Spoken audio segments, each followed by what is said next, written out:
हाँ हाँ, देखा मैंने। अच्छा, तो आप लोग देखते भी हो? हाँ सर। तो अपलोड किस लिए करते हैं?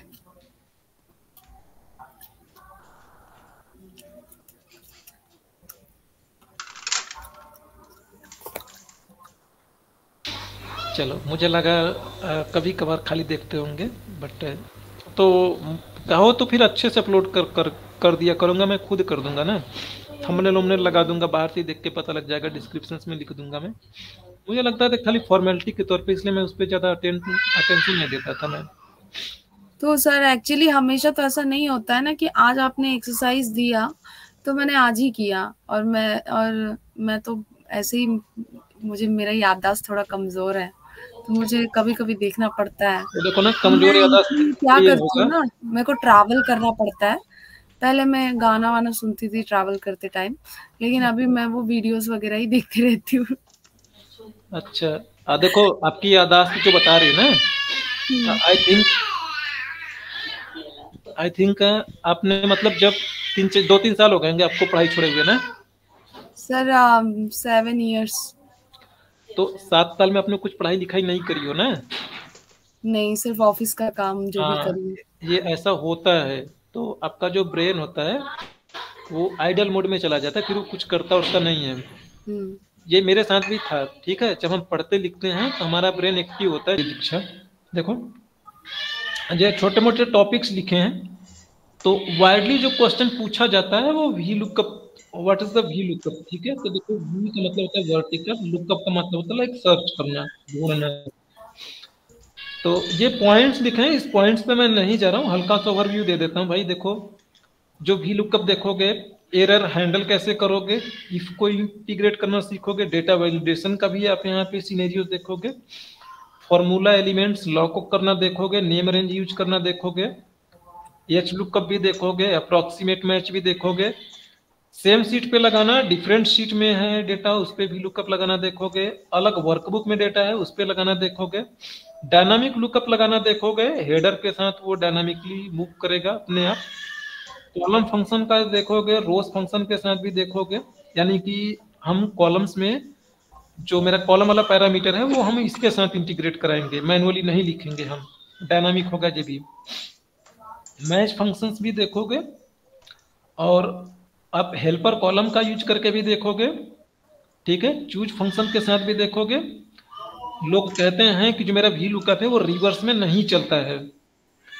सही बात है, वी लुकअप रिवर्स में नहीं चलता है, लेकिन चूज फंक्शन यूज करोगे तो फिर रिवर्स में भी चला सकोगे उसे, ठीक है। अब देखो, 90% लोग यही कहेंगे कि वी लुकअप कभी भी रिवर्स नहीं चलता है, बट चूज लगा दोगे तो चल जाएगा, वो मैं दिखाऊंगा आगे।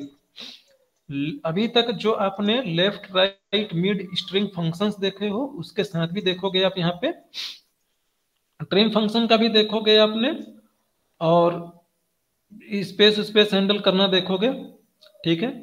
और अप्रोक्सीमेट मैच वाला केस देखोगे, तीन टेबल पे भी लुकअप लगाना देखोगे, ठीक है।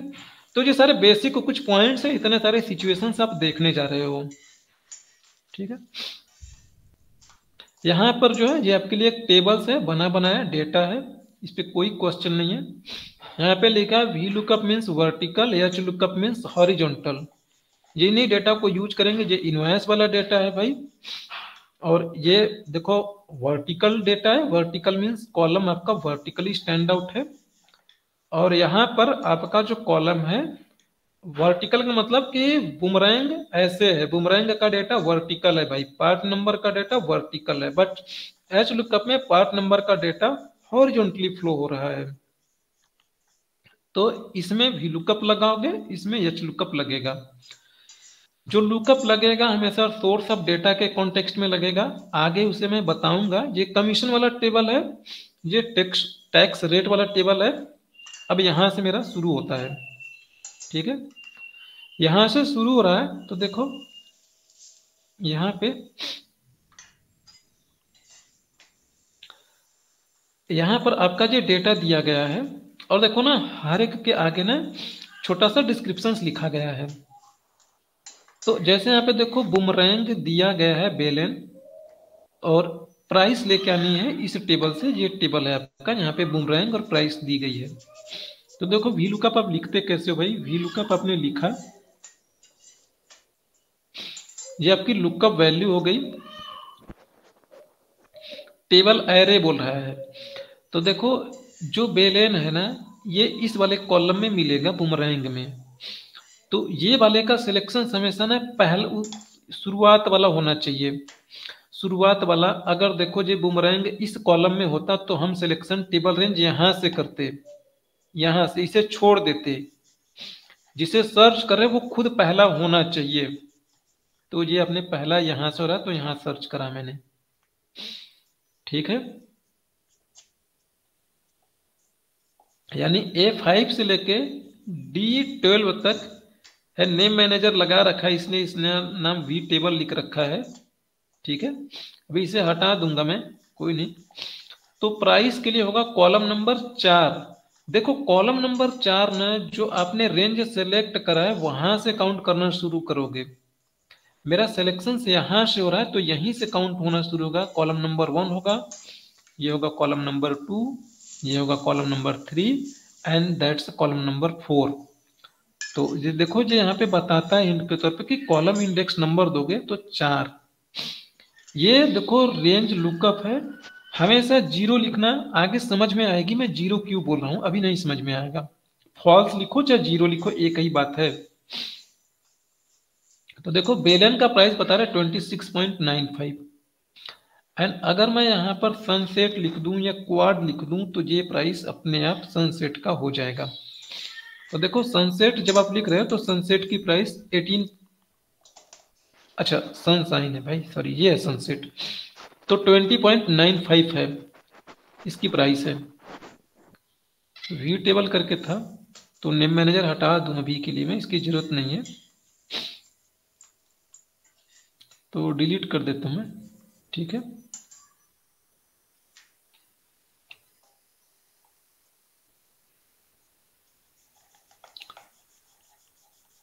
तो ये वी टेबल नहीं होगा भाई, ये मेरा रेंज होगा प्रॉपर। हेडर ले सकते हो नहीं ले सकते हो उससे कोई फर्क नहीं पड़ता है, ठीक है।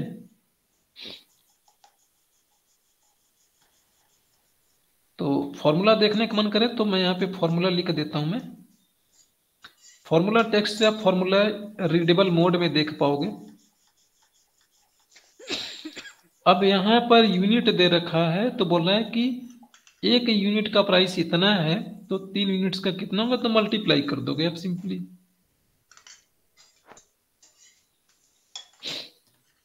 ठीक है। सिमिलरली अगर क्वाड कहोगे तो क्वाड का देखोगे तो भाई 35.95 है, तो क्वाड लिखोगे तो अपने आप ही ये कैलकुलेट होकर नई प्राइस मिल जाएगी आपको। क्लियर है ना, यहां तक किसी को कोई डाउट नहीं है?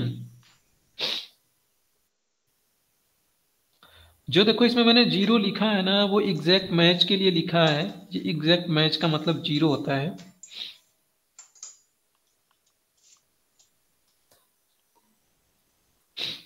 चलो आगे बढ़ते हैं। देखो ये एकदम बेसिक है, यहां समझ में आना चाहिए आप लोगों को। डाउट हो तो प्लीज पूछ लो, ठीक है। नाउ देखो यहाँ पे बगल बगल में मैंने नोट्स लिख रखा है, पढ़ने की कोई जरूरत नहीं है क्योंकि ये सारी चीजें मैं बोलता रहूंगा हमेशा, तो ध्यान से सुनोगे तो इसकी कभी जरूरत नहीं पड़ने वाली। कुछ है भी नहीं कोई खास, बट लिख रखा है। नाउ अगला देखो आप, यहाँ पे भाई ये एरर हैंडलर है। देखो एरर हैंडलर मेरा यहाँ पे 3 टाइप का एरर हैंडलर है भाई।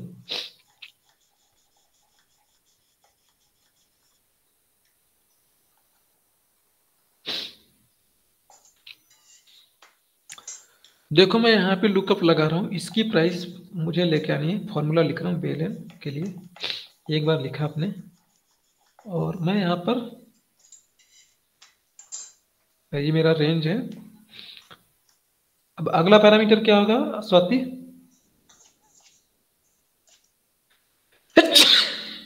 सॉरी सर हम प्राइस निकाल रहे हैं ना, हाँ तो हम यहाँ पे 4 लिखेंगे प्राइस का जो कॉलम है। 4 लिखा आपने 0। जीरो। तो देखो ये हैश एन आ गया। हैश एन मतलब होता है नॉट अवेलेबल। देखो ओके। रीजन क्या है, यहाँ पे लिखा है अपने बेलेन। हाँ, ये हमने नेम स्पेलिंग गलत है, हाँ, नहीं लिया इसीलिए। तो कुछ भी होगा, ये नेम स्पेलिंग्स अगर गलत है तो ये तो यही सर्च करेगा, उसे मिलेगा नहीं कहीं पे। तो वो कह देगा hash N it means not found या नॉट अवेलेबल। ठीक है, एन एक मतलब होता है नॉट अवेलेबल। तो इसे आप हैंडल कैसे करोगे? अब आप तो मतलब MIS एक्सपर्ट हो, आपको ये बात समझ में तो आएगी हैश एन का मतलब क्या है क्या नहीं है। ठीक है, बट कोई दूसरा होगा जो आपके इस रिपोर्ट को यूज कर रहा होगा एज अ टेम्पलेट या कह लो रिपोर्ट्स। अब हैश एन उसे ये चीज़ नहीं समझ में आएगी भाई हैश एन क्यों आ गया। तो आप इसे इस चीज़ को थोड़ा सा मतलब मैनेज करोगे कि ये उसे समझ में आए। तो देखो आप लिखोगे, आप एक मैसेज दे दो। तो देखो दो टाइप के एरर हैंडलर होते हैं, वैसे एक और है, तीन टाइप के एरर हैंडलर होते हैं। तो देखो एरर हैंडलर में इफ एरर एक होता है, इफ एरर। तो देखो यह है वैल्यूज और यह है वैल्यूज इफ एरर। ठीक है, तो वैल्यू में अगर ये लुकअप सही से वैल्यू दे देगा तो ठीक है, वही वैल्यू आएगी। अगर इस वैल्यू नहीं दे पाया, ये एरर आ गई, तो आपने यहाँ पर जो चीजें लिखोगे वो चीज होगा।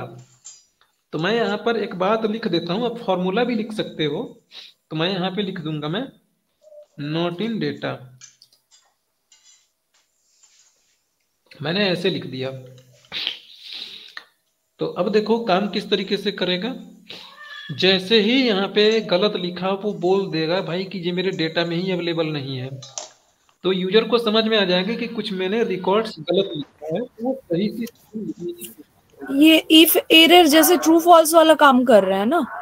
लाइक अगर हम ये पे नॉट इन डेटा नहीं लिखते तो वो फॉल्स आता। इफ एल्स में आप लॉजिक देते हो, तीन हाँ पैरामीटर होते हैं। पहला लॉजिक होगा, हाँ, फिर उसके बाद होता है ट्रू के केस में ये वाला होगा, फॉल्स के केस में वो वाला होगा। ये वाला होगा। लेकिन इफ एरर में दो ही होता है। एक पैरामीटर होगा भाई कि इफ एरर लिखा आपने, पैरामीटर में होगा कि अगर ये मेरा, देखो यहाँ पे आपने लिखे हो इफ एरर, चलो यहीं पे लिख के दिखा देता हूँ मैं।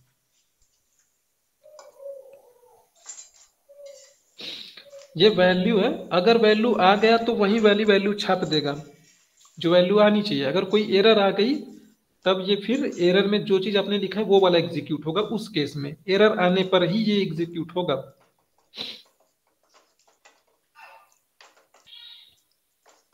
मेरी बात समझ रहे हो आप? हाँ सर, अब क्लियर है। चलो ठीक है। जैसे यहाँ पे मैंने कुमार लिख दूं, तो कुमार है ही नहीं उसमें, तो बता देगा नॉट इन डेटा। ठीक है, तो यूजर अपना सही करेगा एंड टोटल में वो चीजें लिखेगा, इसका मल्टीप्लाई भाई इससे। ठीक है,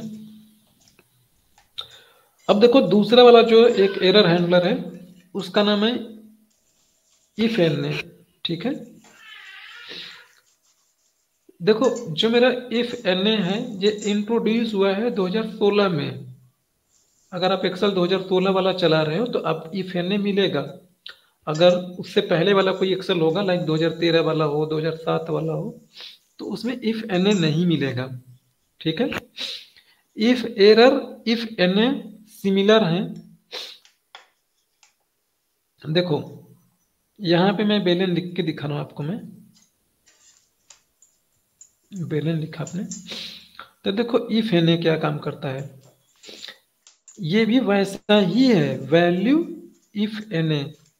ठीक है, कहीं लिखूं मैं, कहाँ लिखूं यार, चलो लिखता हूं मैं यहीं पे।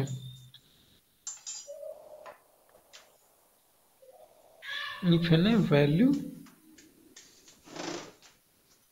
Value under score if under score N A.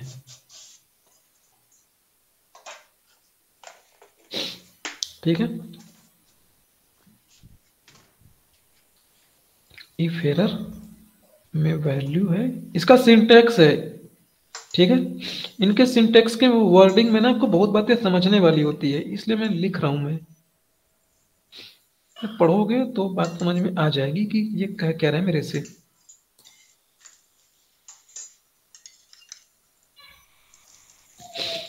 ठीक है, देखो ये लिखा है इफ एन ए में लिखा है वैल्यू, और इफ एन ए लिखा है। ठीक है, और नीचे वाले में लिखा है वैल्यू इफ एरर। ठीक है, दोनों का में बात में फर्क है। दोनों में दो पैरामीटर हैं। इफ एन ए में पहले वैल्यू है, फिर वैल्यू इफ एन ए है। नीचे वाले में वैल्यू इफ एरर है। तो देखो इफ एन ए खाली इफ एन ए वाले केस में काम करेगा, दूसरा कोई एरर आएगा तो ये उसके बस की बात नहीं हैंडल करना। ये इफ एरर है ना, हर तरीके के एरर को हैंडल कर लेगा, चाहे किसी भी तरीके का एरर आए। तो आपको लगेगा एक बात कि हम इफ एरर यूज करेंगे, हर तरीके का एरर आए हैंडल हो जाएगा। ये काफी हद तक सही भी बात है, बट कुछ केस में ये आपके लिए यूजफुल नहीं है। अभी समझ में आएगा क्या मैं बोल रहा हूं। मैं इसमें अपनी इफ एन ए लगाया, बढ़िया काम करा, ठीक है। अब इसमें देखो इफ एन ए लगा रहा हूं मैं, इफ एन ए लिखा हमने। अरे पहले भी लुकअप तो लगाओ। ठीक है, अब जैसे कंफर्टेबल हो वैसे लगाओ। अब मैं आपको बिगिनर मान के चलता हूँ, इसलिए मैं आपके तरीके से लगाता हूँ, इजी इजी तरीके से एकदम।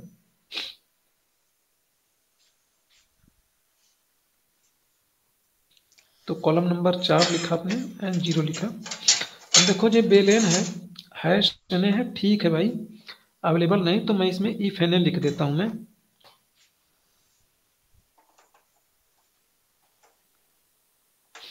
और मैं लिख दूंगा not in data. Double quote के अंदर मैं इसलिए लिख रहा हूं क्योंकि ये टेक्स्ट है। ठीक है, यही काम ये भी कर रहा है, यही काम ये भी कर रहा है। अब मैंने इसमें बेलेन में डबल एल करता हूं तो मुझे वैल्यू दे रहा है। ये दोनों अभी तक सेम सेम लग रहे हैं ना, दोनों सेम तरीके से रोल प्ले कर रहे हैं। मिल रहा है तो ठीक है, एरर आ रही है तो मैसेज दे रहा है, ठीक है इतना तक। यहां तक सही ना है? इसमें कोई दिक्कत नहीं ना आप लोगों को? नहीं सर। चलो, अब देखो मैं इसमें एक गलती करता हूं। मैं इसमें कॉलम नंबर गलती से 4 के बजाय मैं 8 डाल देता हूं मैं।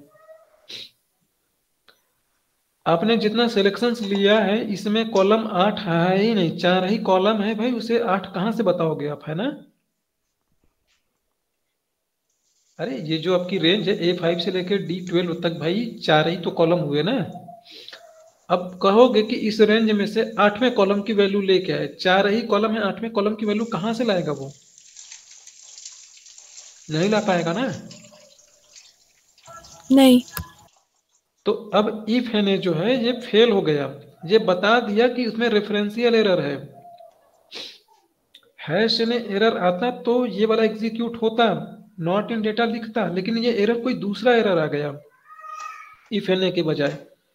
तो ये एरर खाली इफ एन को हैंडल करेगा। अब इसमें चलो, इसमें भी वही काम करते हैं, इसमें भी हम 8 कर देते हैं। ये ना अभी भी ये दे देगा नॉट इन डेटा, क्योंकि हर तरीके के एरर को ये हैंडल करेगा। तो नॉट इन डेटा देगा चाहे किसी भी टाइप का एरर आ जाए। तो देखो ये नॉट इन डेटा बता रहा है, जबकि अपने फॉर्मूला ही गलत लगाया है। तो अल्टीमेटली देखो, आप अगर स्मार्ट बनोगे तो आप यूज करोगे if N A. If N A मैं इसलिए यूज करने के लिए बोल रहा हूं मैं, कि अगर फॉर्मूला आपने गलत लिखा है, एरर आएगी तभी तो पता लगेगा कि कुछ ना कुछ मेरे फॉर्मूला में ही गड़बड़ी है।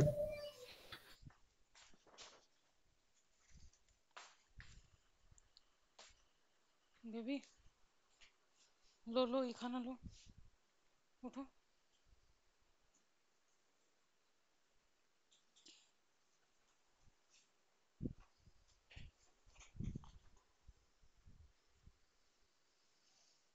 बिछाने के लिए रुको, दे रही हूँ।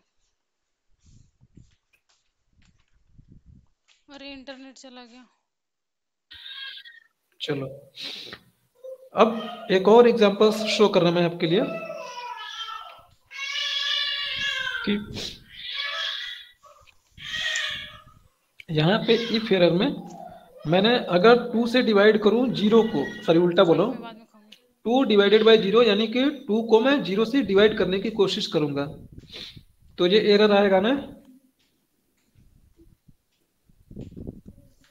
कुछ चाहिए तो बताना। इनवैलिड इनपुट, मैं ये लिख देता हूं कि अगर एरर आएगा तो ये मुझे छाप के देगा। आपको पता है 2 में जीरो से डिवाइड करोगे इनफाइनाइट चला जाएगा भाई, ठीक है। अगर देखो मैं यहाँ पे अगर डिवाइड करके दिखाऊं, 2 को जीरो से डिवाइड करोगे तो यही आएगा ना, division not by zero not possible. Not लगाना, एक्सक्लेमेशन मीन्स नॉट होता है। यस। आप उसी में नहीं करना चाहते हो, ये मैंने डायरेक्टली उसके अंदर भर दिया था। अब अगर यही काम मैं इससे करवाऊं इफ एन से, और मैं इसे कह दूं इनवैलिड इनपुट्स, ये अब यहां पे क्या देगा आप बताइएगा स्वाति।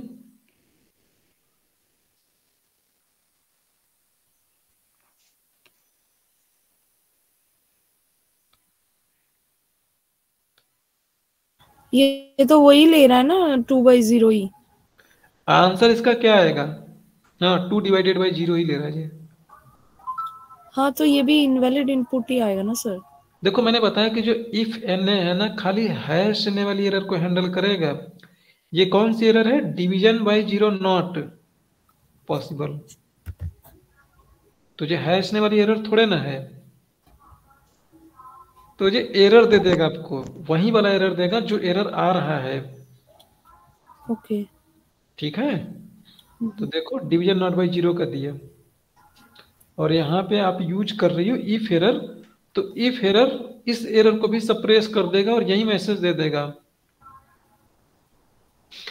तो मैंने देखो कोई बात बता रहा हूं मैं कि इफ एरर कहाँ यूज करोगे, कहाँ इफ एन यूज करोगे, जहां पे आपको लगेगा कि यार मेरे से गलती हो सकी होगी फॉर्मूला लिखने में या कुछ ऐसे में, तो मैं उसे फिक्स कर लूं।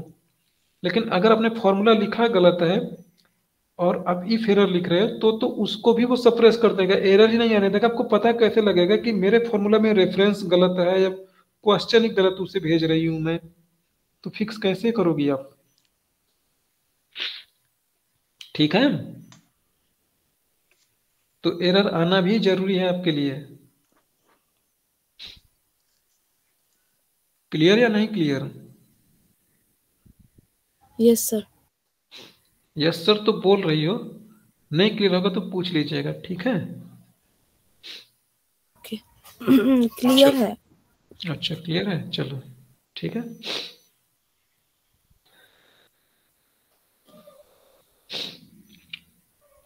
तो देखो 2016 से पहले हमारे पास जब इफ एन ए नहीं था, तो हमारे पास एक फॉर्मूला होता था, उसका नाम है is N A. Is N A देखो काम कैसे करता है। इज एन ए देखो, इज एन ए में वैल्यू बता रहा है, ठीक है। ये आपको बताएगा कि अगर वी लुकअप से ना वैल्यू आ गई तो बोले, चाहे कोई भी हो, not only about V lookup, किसी भी फॉर्मूला से अगर हैश रहने वाली वैल्यू, अगर हैश नहीं आ रही तो बोलेगा ट्रू, हैश ने नहीं आया तो बोलेगा फॉल्स। हैश ने नहीं आया इट मींस कि उससे वैल्यू आ गई है ना। अरे भाई हैश ने एरर आएगा तभी तो ट्रू होगा ना। ईज का यस। मतलब इंग्लिश में ये होता है ना कि क्वेश्चन कर रहा है कि क्या हैश ने आया क्या। तो जब हैश ने आएगा तभी तो ये ट्रू होगा, अगर वैल्यू आ गई तो हैश ने फॉल्स होगा कि हैश ने नहीं आया। नहीं समझ में आ रही तो चलो वी लुकअप लगा के दिखा रहा मैं। वी लुकअप लिखा आपने, ये देखो थोड़ा सा चैलेंजिंग पढ़ने वाला है, तो इसकी प्रैक्टिस करना, घबराना मत, नहीं समझ में आएगा तो दोबारा से बताऊंगा मैं। कॉलम नंबर 4 लिखा और आपने 0 लिखा, तो देखो यहाँ पे बेलियन लिखा है आपने, तो ये हैश ने आ चुका है। अगर मैं इसे बेलेन कर दूं तो अब ये वैल्यू आ गई, बात समझिएगा। तो ये वी लुकअप है, हैश ने आया और मैं इसे इज एन के अंदर भर दूं,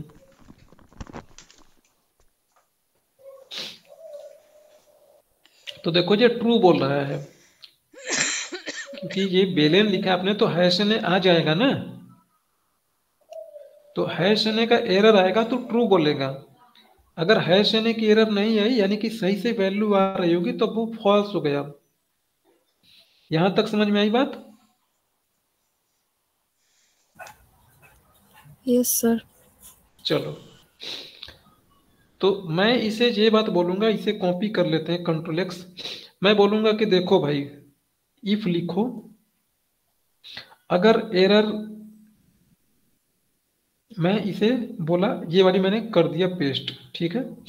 यहाँ पे देखो फॉर्मूला बार में मैं कहूंगा कि भाई देखो, अगर ये फॉल्स हो गया, फॉल्स हो गया यानी कि वैल्यू आ गई, तो उस केस में वी लुकअप लगा दो।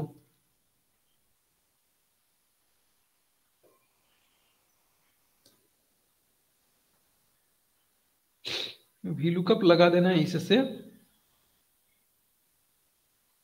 फॉल्स के केस में। तो ये लास्ट कंडीशन लिखा जाएगा ना?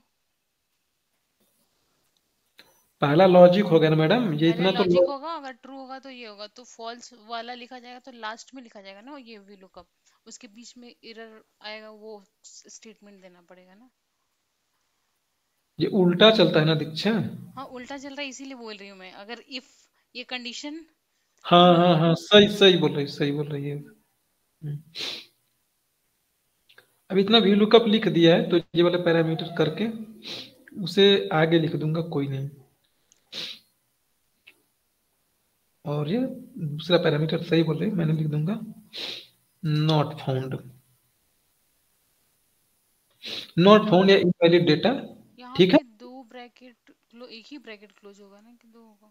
वो खुद ही लगा लेगा ब्रैकेट, नॉट ठीक है। फाउंड के पहले जो ब्रैकेट है वो एक ही रहेगा ना कि दो रहेगा, एक रहेगा? अरे, एक तो वी लुकअप का ब्रैकेट हो गया, एक इफ एन ए का नहीं होगा क्या ब्रैकेट? ई जाने वाला है, अच्छा ओके। हाँ, ठीक है। तो ये इस तरीके से काम करेगा, ये वाला यहाँ पे है। तो तीनों यहाँ पे आप यूज कर सकोगे, आप अपने लॉजिक के अकॉर्डिंग। देखो, इज एन ए कोई नहीं यूज करता आज के समय में, ठीक है। इसे 3 बार लिखना होता है, इफ एन ए यूज कर ले।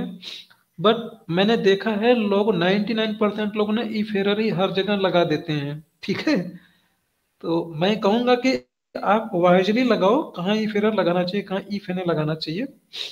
अब इज एन ए कोई नहीं यूज करता है, अगर आप यूज कर रहे हो तो वेल एंड गुड है, नहीं यूज कर रहे हो तो इफ एन ए लगाओ, ज्यादा इजी होगा आपके लिए।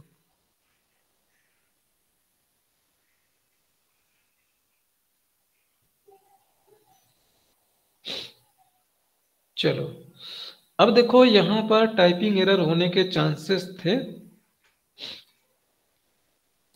तो जैसे नॉट फाउंड हो गया, जैसे सनसेट है भाई, सनसेट ऐसे लिखा है, और अगर गलती से किसी में हाइफन भी लगा है, जैसे ट्राई फ्लाई में हाइफन लगा है 11 नंबर वाला, देखो। अब अगर कोई गलती से टाइपो एरर कर रहा है, तो उस चीज को हम हैंडल करें। अगर वो हाइफन अगर भूल जाएगा, तो हम उसे रिस्ट्रिक्ट कर देंगे कि भाई ऐसे नहीं, ऐसे। तो ना, अब पिक्चर में आता है डेटा वैलिडेशन। तो चलो वी लुकअप लगाते हैं।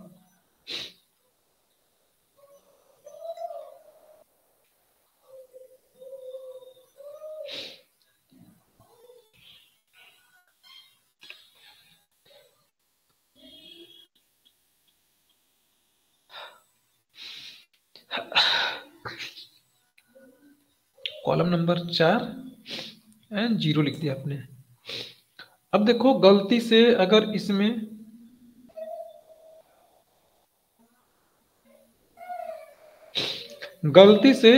अगर बेलन लिख रहा है कोई, अगर वो गलत एंट्री भेजे, तो ये एंट्री ही गलत नहीं जाने दूंगा मैं। तो ये मेरा फॉर्मूला काम करेगा। तो क्या करोगे, यहाँ पे अल्ट डीएल करो, डेटा वैलिडेशन लगाओ, शॉर्टकट मैंने बताया हुआ है। लिस्ट ले लो भाई, और जाके वो सारे जो डेटा उसे सेलेक्ट कर लो आप। इसे आपने सेलेक्ट कर लिया। अब ये देखो नेम मैनेजर बना है, मैं सेलेक्ट कर लेता हूँ हेडर तक। चलो हेडर भी सिलेक्ट कर लेता हूँ मैं। तो A4 से A12 है, ठीक है भाई, ओके कर दो। अब इसमें वो गलत लिख ही नहीं सकता। अब जैसे सपोज मान लो मैं लिखता हूँ क्वाड, देगा। अब अगर मैं बेलन लिखने की कोशिश करूँ गलत वाला ना, तो वो लिखना ही नहीं देगा मुझे, मना करेगा, या तो कहेगा कि यहाँ से जाके सिलेक्ट कर लो बेलन। तो आप वैलिडेशन लगा दोगे तो गलत एंट्री ही नहीं जाएगी आपकी।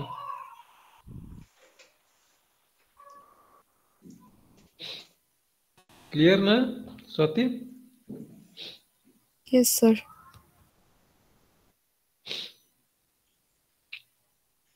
देखो अगेन कहता हूं कि बातें ध्यान से सुनिएगा। हैश एने के केस में इफ एने और इज एने चलेंगे, इफ एरर सब जगह चलेगा। जैसे मैंने डिवीजन बाय नॉट लगाया, अब जैसे देखो यहाँ पे देखिएगा, यहाँ पे मल्टीप्लाई हो रहा है। तो आप चाहोगे कि भाई जब ये टेक्सचुअल वैल्यू आ जाए तो ये एरर कुछ ऐसा आना चाहिए, मीनिंगफुल वैल्यू। ये क्या है, इसे कौन क्या समझेगा, टेक्निकल पर्सन तो समझ सकेगा। तो यहाँ पे इफ एरर लगाओगे, यहाँ पे इज एने इफ एने का कोई मतलब नहीं निकलेगा, क्योंकि ये हैश एने वाली एरर नहीं, ये वैल्यू एरर है। वैल्यू एरर का मतलब कि जो वैल्यू इसमें प्रोसेस हो रही है उसमें गड़बड़ी है, नंबर को टेक्स्ट के साथ कैसे मल्टीप्लाई करोगे आप। तो मैं यहाँ पे इफ एरर यूज कर दूंगा मैं, और लिख दूंगा मैं 0 लिख दूंगा मैं, या डबल कोट के अंदर ब्लैंक ब्लैंक लिख दूं या हाइफन लिख दूं। तो जब एरर आएगा तो ये छपेगा, वैल्यू सही रहेगी तो सही छपेगा।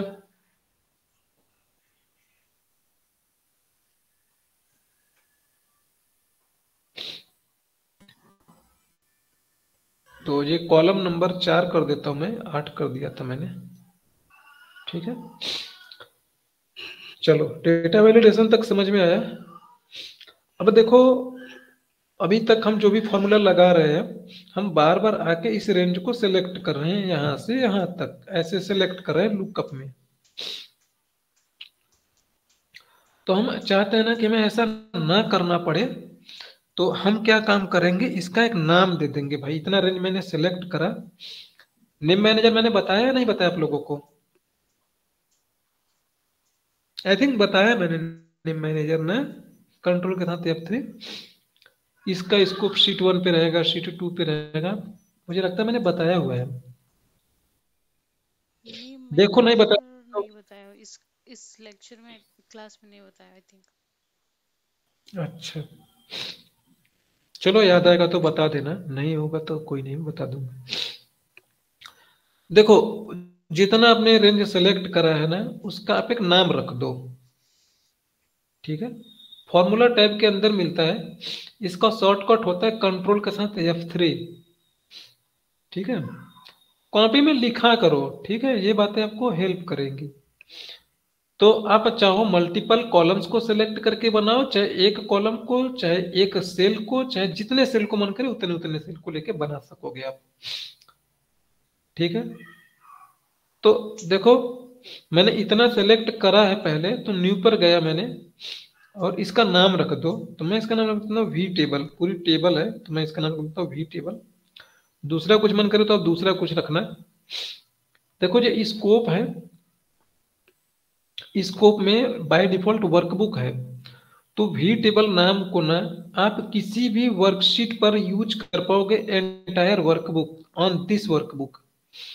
इस शीट का नाम है एग्जैक्ट। किसी जैसे मैं एग्जैक्ट कहता हूं तो इस वी टेबल का नाम खाली इसी शीट पर एक्सेसिबल होगा। अगर मैं कह दूं टेबल्स, तो इसका एक्सेस खाली टेबल वाली शीट पर होगा, दूसरी जगह नहीं होगा। तो मैं एग्जैक्ट पर रखता हूं मैं, और मैं ओके करता हूं। तो देखो मैं बोल क्या रहा था, चलो मैं टेबल पर जाता हूं मैं, उसका नाम देखो मैंने वी टेबल रखा है, तो मैं काउंटा कह दूं कि उस रेंज में काउंट करके बताओ टोटल कितने वैल्यूज हैं, कितने नंबर्स हैं। तो देखो वी टेबल लिख रहा है तो कुछ आ ही नहीं रहा, क्योंकि उसका एक्सेस यहाँ पर है ही नहीं। उसका एक्सेस आपने खाली उसी सीट पर दे रखा, तो ये यहाँ पर नहीं लेगा। ठीक है, अब मुझे बार बार उस रेंज को सिलेक्ट करने की जब भी जरूरत पड़ेगी तो मैं वी टेबल लिख दूंगा पूरा रेंज का नाम लिखने की जगह पे। तो चलो लगाते हैं वी लुकअप।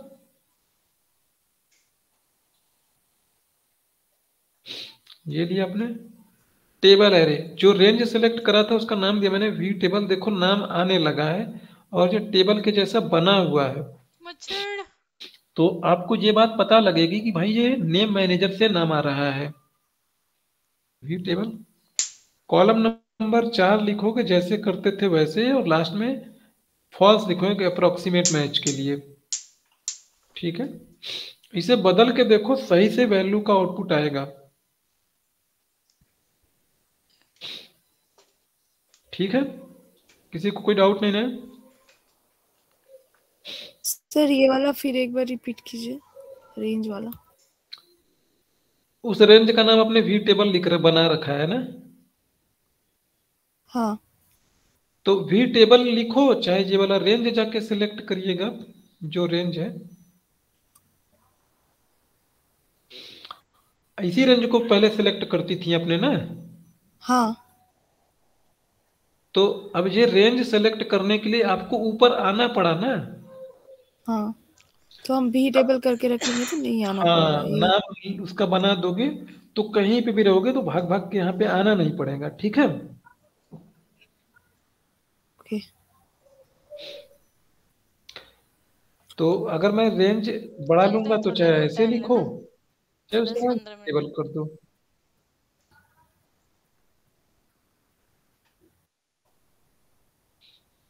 ठीक है,